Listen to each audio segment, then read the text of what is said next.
Welcome to Energy Frontier, the Wyoming Landscape podcast, hosted by Dr. Erin Phillips, Director of Cross-Cutting Programs and Acting Senior Director of Research at the University of Wyoming School of Energy Resources.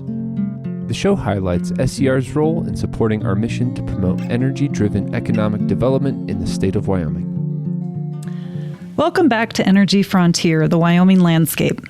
I'm your host, Erin Phillips, and today we are looking at how the next generation of Wyoming leaders is taking the wild out of the West and replacing it with precision technology. Our guest today is a prime example of the homegrown talent coming out of the University of Wyoming. He's a JD MBA dual threat, a winner of the John P. Albogan Entrepreneurship Competition, and a founder who is breaking new ground in the mineral industry. Greyson Buckingham is the CEO and co-founder of DISA Technologies. Based in Casper, DISA is utilizing patented high-pressure slurry ablation to turn environmental liabilities into valuable assets, effectively cleaning up our past to power our future. Today we're talking about his journey from a student at the University of Wyoming to leading an innovative company and how he's keeping the door open for the next wave of School of Energy Resources students. Greyson, welcome to the Energy Frontier. Thank you. It's great to be here, Erin. All right, Greyson. So I'd like to talk about your background a little before we dive into the business, since it's something that seems to have set you on this trajectory. You're from the small town of Kelly, Wyoming, near Jackson, and you are a unique University of Wyoming alumnus, having concurrently earned joint degrees through the College of Law and the College of Business. You graduated with both your law degree and Master of Business Administration with an emphasis on energy management. So how did the intersection of legal strategy and business fundamentals prepare you for your current career? It was absolutely foundational. From a legal perspective, and we participate in the uranium industry, so it's fraught with regulations and laws, a lot of those passed several decades ago. And just being able to understand regulatory language, understand how the Atomic Energy Act has significant impacts on our activities. I don't think without a law degree I would have been able to properly understand the situation that we were operating in and how to navigate. And I'm sure, as we'll get into, a very long journey to securing the first Nuclear Regulatory Commission license for the type of activities that we're engaged in. On the MBA side, deal structuring, professors, operations, logistics, how to read basic financial statements was all extremely instrumental into shaping DISA. Just the professors in both the law program as well as the business program were such amazing mentors. And really the value that I got out of both degrees was the networks that I was able to establish with the professors, the students, the different speakers, alumni that would come in and chat with us. And, that helped prepare me and give me the confidence to embark on this journey. Because frankly, when we first started the company, it was my first company and, really had no idea what I was doing, but I at least had the confidence that I had the proper frameworks to address different problems. And I've learned a significant amount as we've gone on this journey, but the foundation was crucial. And I think without that, I don't think we'd be sitting here having this conversation today. Yeah, great. Well, another really interesting part of your background is that you were also part of the Wyoming Army National Guard and the University of Wyoming ROTC Cowboy Battalion.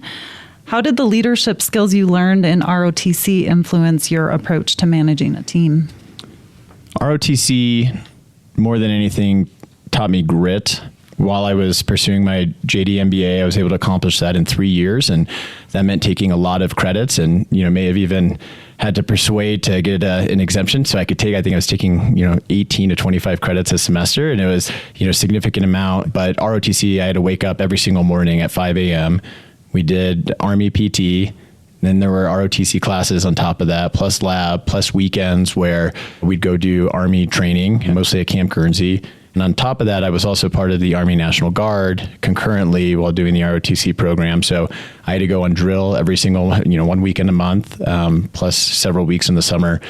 And, you're dealing with lots of different folks in different leadership positions. And I think that was really my first foray into what does it mean to be a leader. And when folks hear the term leadership, it's more just about people management and personalities and how to motivate teams, how to achieve a common direction. And ROTC really taught me that. And then furthermore, after ROTC, I concluded with almost a 10-year career in the U.S. Army National Guard, deployments to Iraq and Kuwait. And I finished as a HIMARS battery commander with 120 soldiers. And as we've scaled up DISA, I take a lot of the org structures, how to run meetings, how to keep tasks sequenced from my Army career, which has really taught me a lot. And now that we've scaled up, we're at 65 people at DISA, so not quite as many as I commanded in the Army National Guard, but everything comes down to people. And that was really the first experience that I had leading, larger groups of individuals that has really helped me think of, structuring DISA, especially as we're under rapid growth right now with hiring. Great. Well, in addition, as part of your joint studies, when you were at UW, you and your DISA co-founder, John Lee, placed second in the 2017 John P. L. Bogan Entrepreneurship Competition.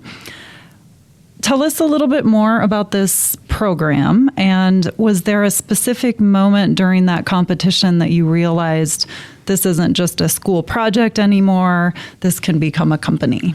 I think it took a little bit longer than just a competition. My co-founder, John Lee, really encouraged us to apply, really wasn't taking it very seriously at the time, thought it would just be a fun thing to do. And several students pitch their ideals, and then they select a certain number of students to give a presentation on the big stage. And we were fortunate enough to be selected as part of that group.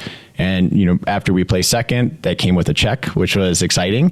And I don't think it instilled within us that we have a company, but I think it instilled within us that, this story has traction and that we should continue to seek additional opportunities. So after we placed in the L. Bogan competition, we applied as part of the Casper Startup Challenge, and we ended up being a finalist in the Casper Startup Challenge as well, which came with non-dilutive funding and also free space in the business incubator. And so really the L. Bogan competition led us to the Casper Startup Challenge. And that's where we said, you know what, let's try to pursue this as a full-time job. So both John Lee, my co-founder, and I decided to make a significant career pivot. And we left the jobs that we were working at the time and decided to go all in on DISA. Great. Well, let's dive into DISA a little bit deeper. I have heard that the idea for working together with John Lee was actually sparked during a week-long backpacking trip during your MBA at the University of Wyoming. So how did that Wyoming setting influence the problem-solving mindset that you both used to build DISA? During our MBA, it was a requirement that we had to spend a week backpacking in the winds, which was absolutely exceptional. I was actually coming off a 30-day Army training at Fort Knox, and we were out in the field the entire time. So even though I continued to stay out in the field, this was a much more welcome environment where it was a bit more relaxed, and we did a bit of land navigation. But really what was really special about that week-long experience is at the end of every day after, you did your trek and, we walked several miles backpacking, you were supposed to journal, and then you would meet with an individual in that cohort and discuss ambitions, thoughts, plans. And so John, we were friends in our MBA, but we weren't extremely close until this point. We're tent mates. And so we got to spend a lot of time with each other. And he was the one that ultimately encouraged me to apply for the L. Bogan competition with him. I didn't really want to do it at the time. And he kept saying, no, let's do it. And I had a great job. He's like, hey, let's just try. I think you and I could be a really good team together. We definitely complement each other on a lot of fronts. And so it was a spectacular trip, and just being able to disconnect, not be on your phone, have the creative juices flowing was really, really sparked during that backpacking trip. Wow, that's a great origin story. And the wins are certainly inspiring. Yep, certainly.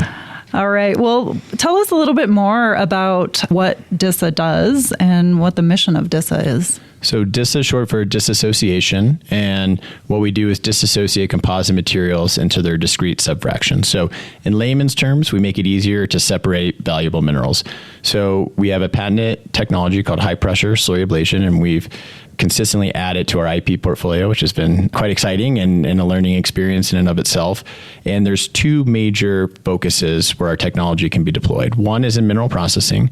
So up to 4% of global electricity is just used to break rocks apart. The technology that grinds these rocks ball mills, rod mills, attrition scrubbers have been used since the medieval ages. So there really has not been a lot of innovation in the space, but typically in a flow sheet where you're milling these materials, it accounts for 53% of OPEX. So massive opportunity for disruption. And so we've been deploying our technology commercially from copper nickel mines to graphite mines. We have units from Peru, Mexico, Turkey, Brazil, all throughout the United States, Canada, which has been really exciting. And so, we've successfully commercialized the technology in the mineral processing space and are very much disrupting that space right now.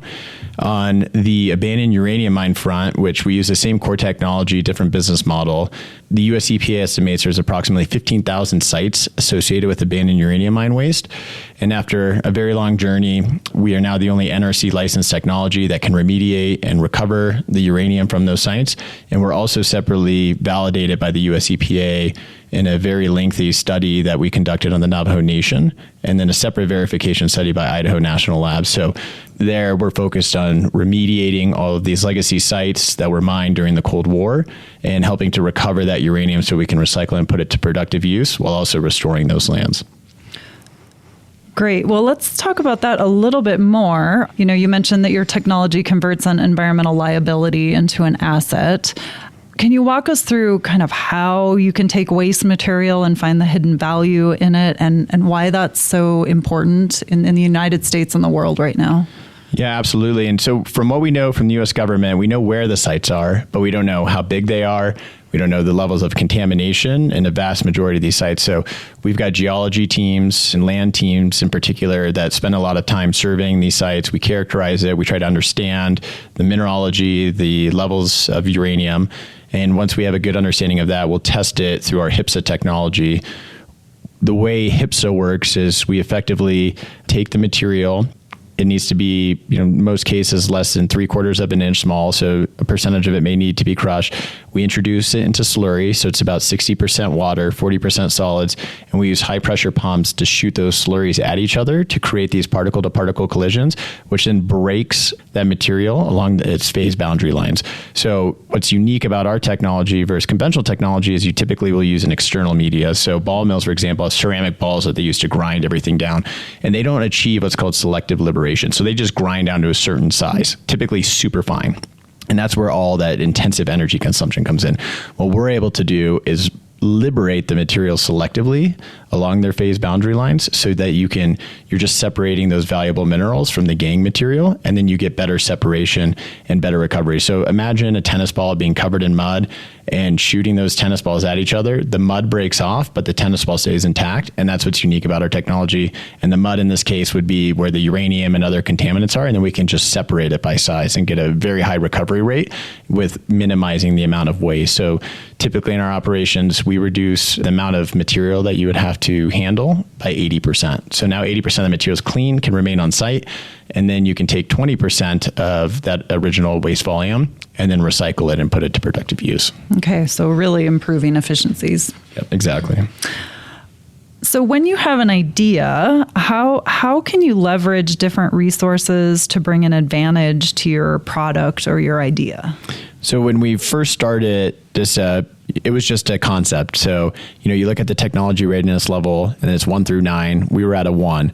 And really to get seed financing, you need to get to about a 3. And so to get to a 3, you need data. And so mineral processing, although it sounds pretty simple that you're just smashing rocks apart, there's a lot of nuances and the mineralogy is quite complex and complicated. And what we were trying to demonstrate is that we can selectively break apart minerals that you care about from the gangue material, the minerals that you don't care about. And so, we were really struggling to validate that hypothesis. So we reached out to the School of Energy Resources. Davin Begdonas in particular helped lead a research report evaluating how we're able to selectively liberate minerals. And so it was great because we tested tons of different material that the School of Energy Resources helped supply, from iron to rare earths to uranium, et cetera.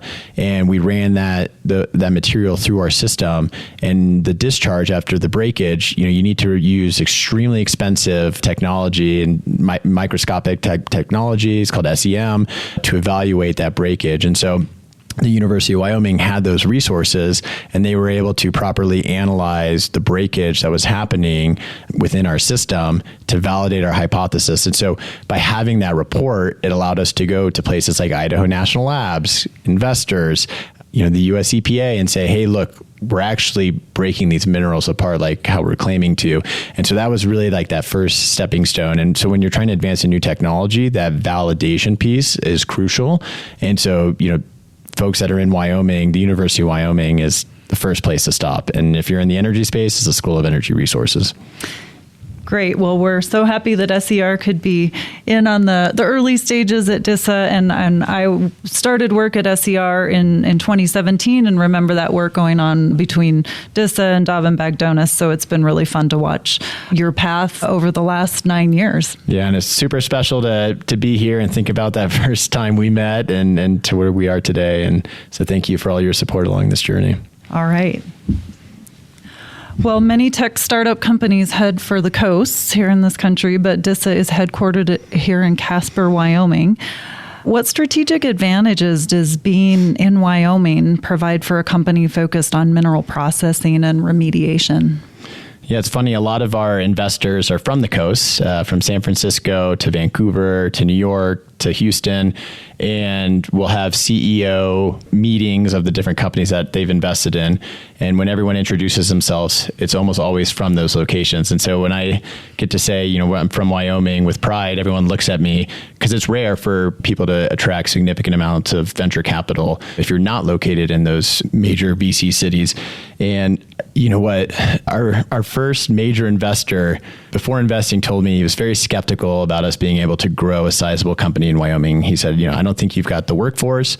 I don't think the resources are there. And just the other day, he said, man, was I wrong about that. Wyoming might be one of the best places to start a company. And we've been able to attract amazing talent. I mean, especially from the University of Wyoming.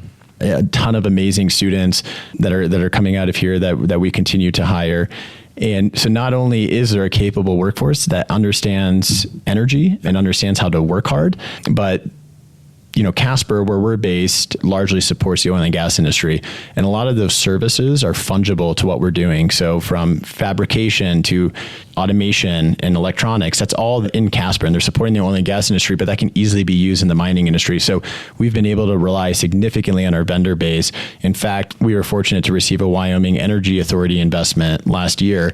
And as part of that opportunity, we committed to conducting 80% of our manufacturing in Wyoming, and so that we could further develop an ecosystem in Wyoming so that we could support new industries that are quickly growing. And just from the economics of Wyoming to the grit and the work culture, it's by far the best place to start a business. One of the stories that I love to tell just how generous everyone is as well in Wyoming. When we first started the company, we had no money. John and I didn't even take a salary for the first 3 years.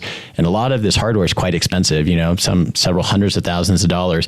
And we needed to test our material to validate our hypothesis of what we were endeavoring to achieve. And I cannot tell you how many folks just lent a hand and gave us equipment for free, from conveyor belts to loaders to screens. Folks would say, hey, I remember when I started my company, what you guys are doing is amazing, and just make sure you pay it forward down the line. And I don't think you see that in many other communities where, folks see that there's, these young entrepreneurs that want to go out and accomplish their dream, and they're so willing to support us. In fact, the furniture we still have in our office, we were going to buy it from an individual who was selling his business, and we started chatting. We told him his story, and he said, forget it, just take all my furniture for free, and I could just list hundreds of stories like that happen in Wyoming, and it's just a very special place for that. Yeah, definitely. Great Wyoming stories. And it sounds like you're just significantly growing your workforce at DISA very quickly. So that's great. Yes. 2 years ago, we were at 8 employees, and now we're at 65, wow. And we'll likely end the year at 100. Wow.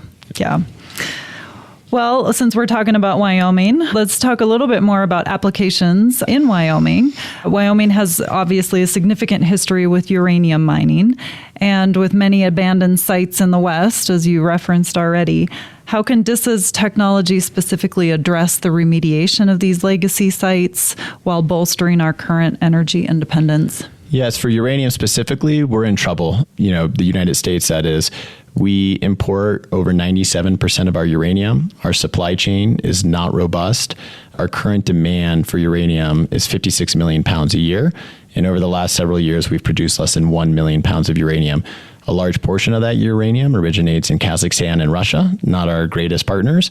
And I think we've seen a lot of tailwinds in this space because of this energy security question. When we first started the company, uranium was at $20 a pound, not economic. Now the spot price is around $85, $86 a pound. It's projected to double in the coming years. And so there's a lot of interest in our energy security. And one thing that gets overlooked as well is what's called unobligated uranium. So for all of our defense purposes, the uranium has to originate in the United States. And we have stockpiles for military, but we're projecting that's going to be depleted in 2040, perhaps even sooner. And these supply chains take a long time to get online. The average uranium mine takes 14 years from exploration to permitting to production. And so we really need to be more aggressive. And where we're able to come in with our technologies now with our NRC license, it's a 3-month notification process. And so we can quickly, we have mobile units that can mobilize the site. These piles are liabilities, as you mentioned, that are sitting on the surface. So there's no mining required, and we can go and remediate that site while recovering the uranium. Typically, it degrades high enough that the recovery aspects and recycling that uranium pay for the remediation activities. So with these thousands of sites, we're estimating there's over 100 million to potentially 500 million pounds of uranium that we can economically recover and put to productive use, which is a massive untapped resource in the United States. Yeah. And then I would just add in Wyoming as well, outside of uranium and mineral processing applications, there are a lot of new exciting projects on the horizon, in particular for rare earths. There was just a press release last week where we're going to be doing a large project with Wyoming Rare and American Rare Earths, and they're going to be sending hundreds of tons of material that we'll be piloting at our Casper facility to help concentrate and validate their flow sheet, which we're very excited about. Oh, excellent. Well, you mentioned rare earths, so let's talk a little bit more about, critical minerals in general. Obviously, that's a hot topic now, and the demand for critical minerals is skyrocketing. How is DISA accelerating Wyoming's position in global supply chains for critical minerals? Yeah, it's funny when we started the company, critical minerals wasn't even a term, and now it seems like everyone's talking about it. And there are a lot of critical minerals out there, and really what critical minerals just means is that we have a supply chain at risk in the United States. So from copper to uranium to rare earths, all those are listed as critical minerals. And in the United States, we import a significant amount of those minerals that we rely on, typically from China. And so, the United States, we're really only going to win by innovation. You look at places like China and Kazakhstan that don't have a great track record with environmental compliance, labor, and so it's hard to compete. There are these state-owned entities that are just dumping money into these industries to hurt the United States. But through breakthroughs from AI to what we're doing, and there's so much more attention in the space. I think we're going to see a lot of exciting technologies and methods that really drive down the total cost of production for critical minerals. And where we want to be positioned, Wyoming's such a resource-rich state, and we just want to be a little microcosm that shows people, hey, you can develop a critical mineral technology company here, and then that starts to build on itself and compound. So I do think Wyoming's primed to be a leader in the space. We know extraction, we know sustainable mining practices, and I'm very excited for what's on the horizon. Like when we first went out for funding, there were about 2 groups that knew how to invest in critical minerals companies. Now I'm getting reached out by dozens of investors every month, and everybody wants to, the amount of capital that's coming into the space has significantly changed in the last few years. Yeah, it's an exciting time to be working in the critical minerals space. Absolutely. Yeah. Well, let's move from the technical and talk about policy and regulation a little bit, and circle back to your background in law. Mineral processing and nuclear licensing involve some of the most complex regulatory frameworks in the world. How has your JD degree changed the way you approach the Nuclear Regulatory Commission or the Environmental Protection Agency compared to a founder who might have solely a technical background? Yeah, I think it would have been very difficult to accomplish what we have at DISA if I didn't have that law background. Funny enough, I started thinking about this project and this company when I was in law school, and the last law course I took was actually with Tara Righetti. It was an independent study, and it was on the Atomic Energy Act. And that really set me up to understand the obstacles that we had to face, because the Atomic Energy Act was passed in 1954. It's, for what we're doing, it never foresaw a new technology like ours that is just a mechanical process, doesn't use chemicals, that can remediate while recover minerals. And so, getting those regulations that stem from the Atomic Energy Act updated, the proper guidance from the Nuclear Regulatory Commission was a heavy lift. And, it was a activity that the regulators weren't familiar with either. And from that process, we originally applied for a license with the state of Colorado almost 5 years ago now. And they said, well, because you're concentrating uranium, basically that constitutes as 11E2 byproduct material, which would be the clean sand that we leave on site, which would subject us to a milling license. And the whole point of the 11E2 byproduct material definition was those tailings that would be left were harmful and pose a threat. Well, what we were doing was exactly the opposite. We were leaving clean material and removing all the constituents of concern and contaminants from those waste rock piles. And so it was a policy decision. So we ultimately were able to have several discussions with the Nuclear Regulatory Commission. It went to a full commission vote. In 2024, all commissioners voted unanimously to license activities like what we're doing at DISA under what's called a service provider's license. So now, instead of having to get a license for every single site, which would have taken years, cost millions of dollars, we have one license and we provide a 3-month notification on the site that we're going to conduct our remediation activities on. And then once we conduct those activities, we have to meet very specific and stringent NRC cleanup standards. We have to prove that we've cleaned that site up, and then we submit what's called a demobilization notification to the NRC, and they say, okay, yes, you adequately cleaned this site up and checked it off. But in addition to the NRC, in the uranium space, we're dealing with the Department of Energy, the US EPA, the BLM, the Forest Service, the state DEQs. So there's just a lot of regulatory complexity that has to be navigated. Definitely. Well, DISA's value is heavily tied to its proprietary HIPSA technology that you explained earlier. How much of your legal training do you lean on when it comes to protecting intellectual property and navigating the complexities of joint ventures or international licensing, for example? Joint ventures and international licensing, certainly. IP is just that's a separate bar that you have to take. We do have a tremendous IP counsel who also sits on our advisory board, Peacock Law. And then we actually just, due to the amount of intellectual property that we continue to generate, hired an IP engineer who really manages our IP portfolio. So in a lot of cases there, I trust the experts. I know enough to ask the right questions most of the time, but when it comes to joint ventures, international licensing, just looking at the key terms, as a CEO of the company, I can't act as the legal representative of the company, but having a legal framework to just understand, different terms and conditions is extremely helpful. Finally, we're now large enough of a company where we just brought on a general counsel who's a rock star, and that general counsel, is able to review a lot of the legal documents, because before he came on board, I was probably getting 10 to 15 agreements, from NDAs to customer contracts to licensing agreements every single day, and it was quite overwhelming. I think more than anything is how to manage outside counsel. So we've got 5 different law firms that we're working with, from helping us on the business side, on general counsel, on financings, to our nuclear work. And I think you kind of know how to spot good attorney versus a bad attorney and what's proper billing, because as a startup company, those legal fees can really get out of control. And we had some cases where after we conducted a financing, those legal bills were not appropriate. And so I think having the confidence to push back on that and say that wasn't representative of the legal work that was done, and without the legal training, I don't think I would have had that confidence to push back on those invoices. Right. Well, have you found that your legal expertise allows you to help shape energy policy in Wyoming? And how do you use that training to advocate for the mineral industry at the state or federal level?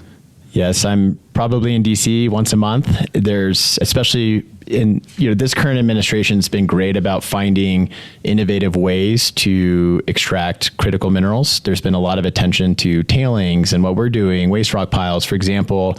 We had several meetings with the Department of Energy for a particular situation on abandoned uranium mines, which ultimately resulted in a secretarial order that Secretary Burgum of the Department of Interior signed that addressed our specific issue. And we were very fortunate that when we were going through our Nuclear Regulatory Commission licensing questions, ultimately it was Senator Lummis in conjunction with Senator Kelly who really leaned in on this issue and said, we need to make this right for this Wyoming company. They're trying to remediate sites and we're stopping this. And if the NRC can't update their regulations, we're never going to see these sites cleaned up. And so there was a lot of time working with, several members of Congress, different NGOs to advocate for these various policies. Today, we're part of the Department of Energy's Defense Production Act Nuclear Fuels Consortium, which is a group focused on how do we best bring online new policies, streamline permitting that can encourage more production and help out our supply chain. In addition, we're part of the Uranium Producers of America. We're part of several different mining associations that all are focused on different policies, because when you're dealing with critical minerals, there's just a lot of different regulations that you have to deal with. And luckily, we have a great team as well. Kristen Walker, who spent a lot of time on the Hill as our Chief External Affairs Officer. And so, we're constantly thinking about the current policy landscape and how different policies can help bring online the domestication of more critical minerals.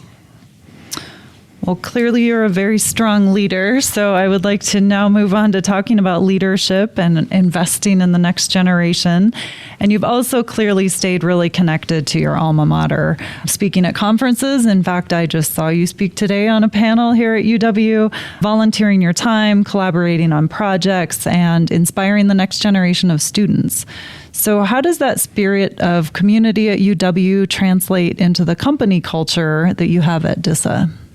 I think for me and John, my co-founder, our passion is to create as many jobs in Wyoming. When I was in high school, I interned for the state legislature, and one of the jokes was our greatest exports are youth. And, I didn't find that very funny. I have 3 young children myself, and I want them to stay here and work in Wyoming.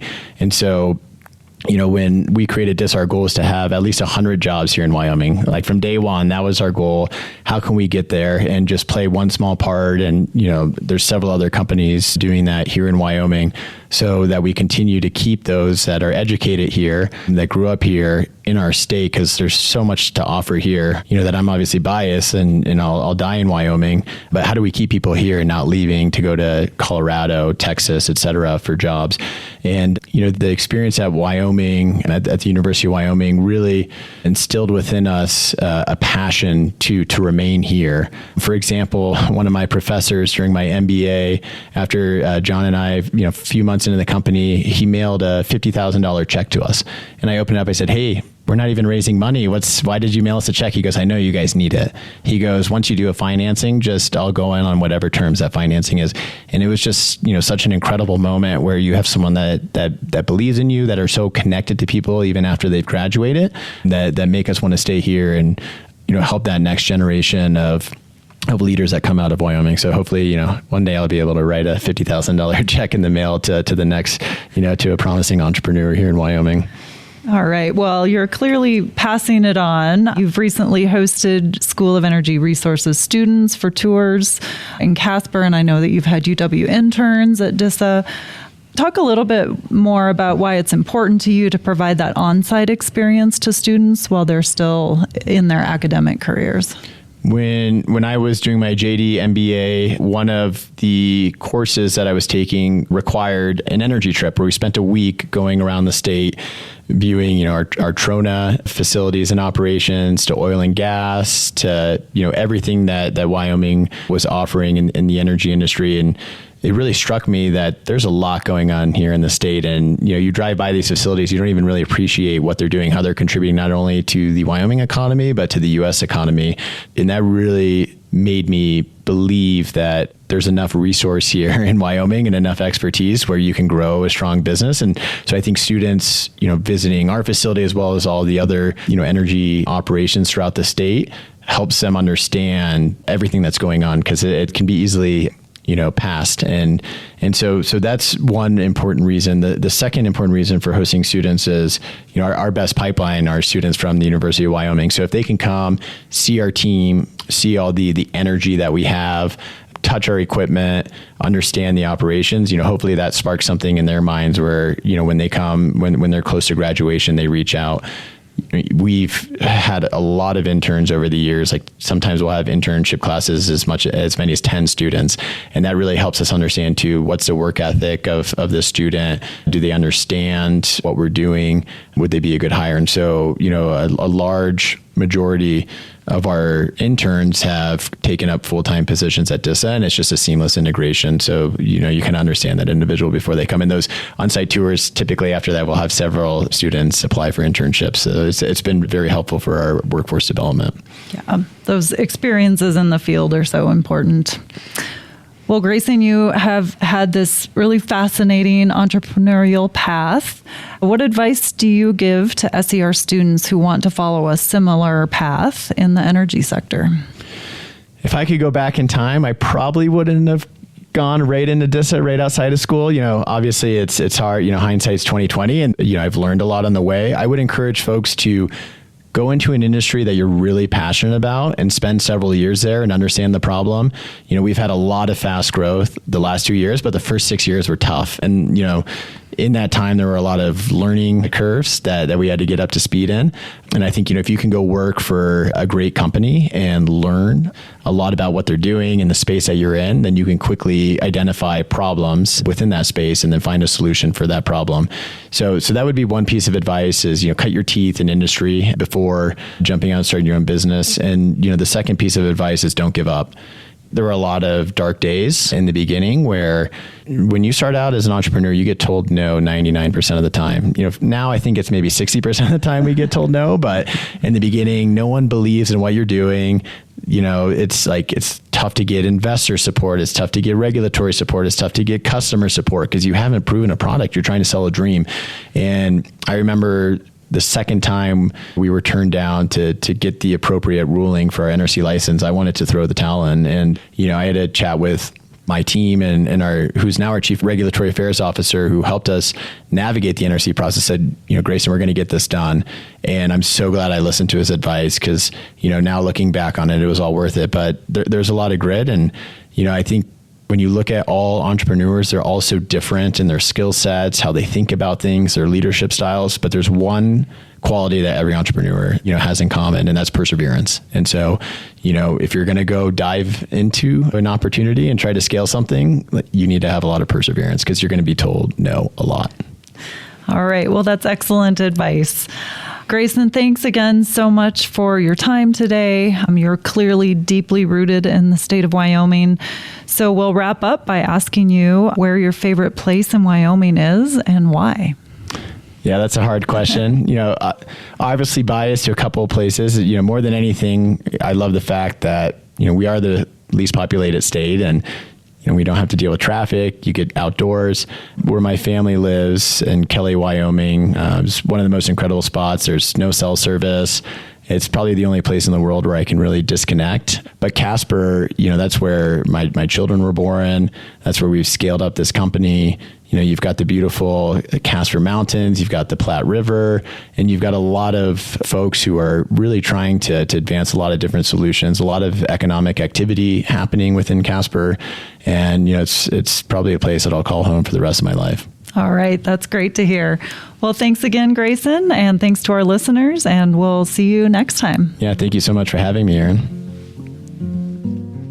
Thank you for listening to this episode of Energy Frontier, the Wyoming Landscape, the podcast that highlights the School of Energy Resources at the University of Wyoming. You can expect a new episode of Energy Frontier every other Wednesday on Apple Podcasts, Spotify, or wherever you listen to podcasts. See you next time.